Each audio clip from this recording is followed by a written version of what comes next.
ఇవాళ రేవంత్ రెడ్డి గారిని కూడా ఎదిరించి పోరాటం చేస్తా అంటూ నేను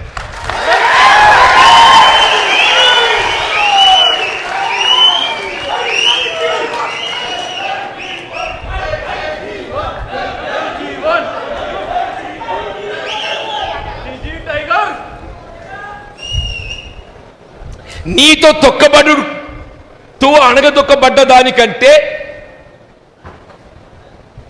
ఎదిరించి పోరాడతారు పోయేదేమున్నదే?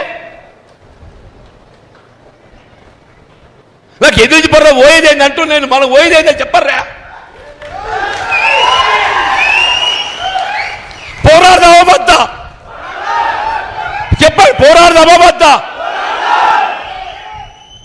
మరి ఇక్కడ అడగదొక్కబడదామా?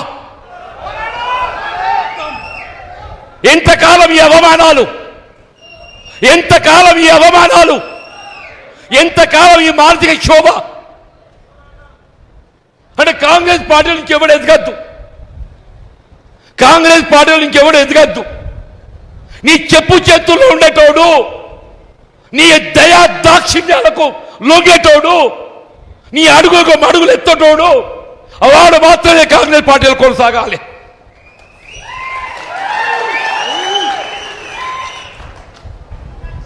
నిన్ను ఎదిరించేటోడు, రాహుల్ గాంధీ ఆలోచనకు అనుగుణంగా నడిచేటోడు, ఎవరిని అడగదొక్కుతున్నావే?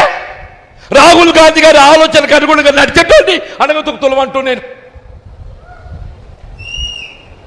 నువ్వు అడగదొక్కేది ఎవరిని కాదు, రాహుల్ గాంధీ గారి ఆలోచనకు అనుగుణంగా నడిచేటోడిని నువ్వు అడగదొక్కుతున్నావు అని చెప్పంటూ నేను.